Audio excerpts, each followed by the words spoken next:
Bienvenue sur FitMeal, la chaîne et le blog qui aide les sportives et les sportifs à bien manger pour mieux performer. Aujourd'hui, je vais vous parler d'un sujet très important pour la santé, pour la performance et pour la récupération sportive. Un sujet qui, malheureusement, est pourtant souvent négligé, voire même méconnu par certaines personnes. Ce sujet, c'est l'importance qu'a la cuisson des aliments dans les vertus qu'ils vont vous apporter. Cette vidéo est un résumé de l'article qu'a écrit Aurélie sur FitMeal. Donc, si vous souhaitez aller plus loin, je vous invite bien entendu à lire cet article. Le lien est juste en bas en description. Alors, pourquoi c'est important? Pourquoi le mode de cuisson est important? Quels sont les modes de cuisson à éviter et pourquoi? Quels sont les modes de cuisson à l'inverse à favoriser et pourquoi?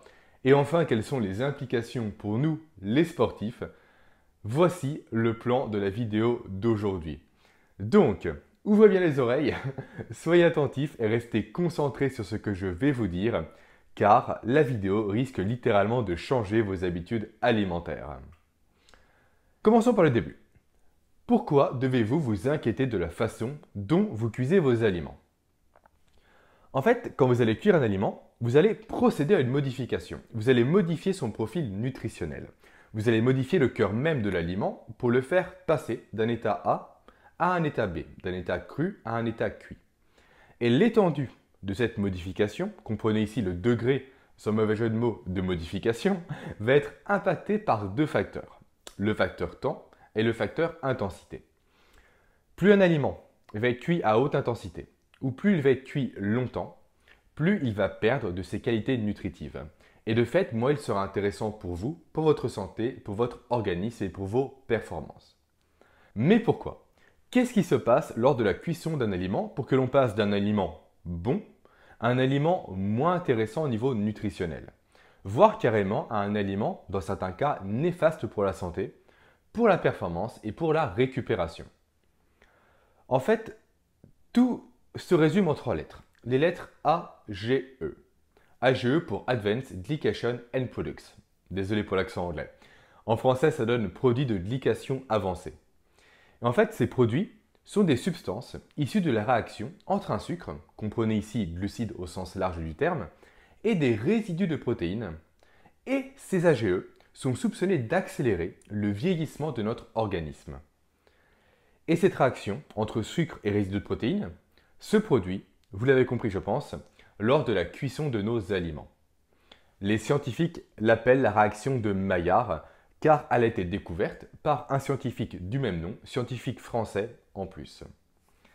Alors, je ne vais pas m'attarder plus en détail dans cette vidéo, car ça n'a pas sa place ici. Mais comprenez maintenant qu'une cuisson qui est trop forte, ou qu'une cuisson qui est trop prolongée, va générer, entre autres, des AGE. AGE qui sont donc soupçonnés de provoquer un vieillissement accéléré de notre organisme, et donc d'engendrer, par conséquence, des implications néfastes sur notre santé, sur nos performances sportives et sur notre capacité à bien récupérer. Et tout ça sans évoquer le fait que les vitamines et les minéraux également sont impactés par la cuisson. Car plus un aliment va être cuit fortement, on va dire, ou plus il va être cuit longtemps, moins il va conserver ses propriétés nutritives. Alors pour celles et ceux qui veulent encore une fois creuser ce sujet-là plus en détail, je vous mets quelques liens en description pour aller plus loin. Donc, avec toutes ces informations-là à l'esprit, quels sont les modes de cuisson que vous devez éviter? Et je parle bel et bien d'éviter, non pas de bannir. Comme pour tout, c'est l'excès qui fait le poison. Donc ne soyez pas extrême à 100%. Changez vos habitudes pas à pas. Faites en sorte que 80% de vos cuissons soient bonnes et les 20% restantes, au final, n'auront ainsi que peu de conséquences sur votre santé. Donc, voici la liste des cuissons à éviter. Il faut éviter les cuissons au four. Les cuissons à la poêle, à la cocotte minute, au barbecue, au wok et même au micro-ondes. Je pourrais également vous parler des cuissons, on va dire, immergées dans l'eau, qui ne sont pas si intéressantes qu'il n'y paraît. Non pas à cause de l'intensité de la cuisson, mais plus parce que l'aliment immergé dans l'eau va perdre une partie, voire même une grande partie de ses nutriments dans l'eau de cuisson. Mais ce n'est pas spécialement le sujet de la vidéo d'aujourd'hui. Maintenant, à l'inverse, quel mode de cuisson vous devez privilégier? Alors, il n'y en a pas 36, et d'ailleurs il n'y en a même qu'un seul, c'est la cuisson à la vapeur. la cuisson à la vapeur est la cuisson qui présente le plus d'avantages. Et quasiment tous les aliments peuvent se cuire à la vapeur, à part quelques exceptions près.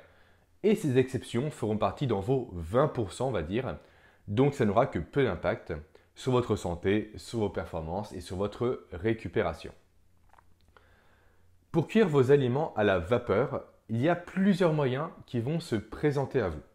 Vous pouvez utiliser un cuiseur vapeur électrique, un couscoussier, un panier bambou ou encore même un cuiseur riz convertible.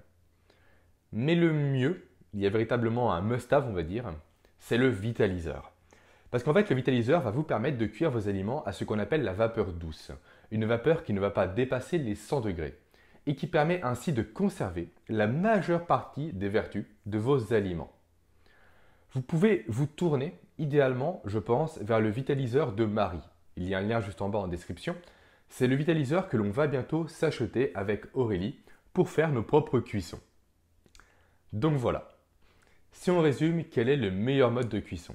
Et pourquoi, en tant que sportif, vous devez changer vos habitudes de cuisson? Quand on cuit un aliment, pour résumer, on change son profil nutritionnel. Et si on le cuit trop, ou à trop haute température, ou trop longtemps, on va générer des AGE. AGE qui sont soupçonnés d'accélérer le vieillissement de notre organisme. Et donc, entre autres, notre capacité à récupérer après un effort. Ensuite, nous avons vu que plus une cuisson est agressive ou trop longue, plus elle va détruire la plupart des micronutriments des aliments que nous allons faire cuire. Ainsi, notre alimentation ne sera plus à même de fournir à notre corps toutes les vitamines et tous les minéraux dont il a besoin, et dont il a d'autant plus besoin lorsque nous pratiquons une activité sportive. Et enfin, pour conclure, nous avons vu que le meilleur mode de cuisson est la cuisson à la vapeur, et même idéalement pour aller plus loin, la cuisson à la vapeur douce. C'est ce mode de cuisson uniquement qui permet de dénaturer le moins possible le profil nutritionnel des aliments que vous allez cuisiner et donc de conserver le maximum de micronutriments. Encore une fois, pour conclure, si vous souhaitez aller plus loin, je vous invite à lire l'article d'Aurélie sur le sujet. Le lien est juste en bas en description, tout comme je vous invite à aimer, à commenter et à partager cette vidéo à tous vos amis sportifs si elle vous a aidé à mieux manger pour mieux performer. À très vite sur FitMill.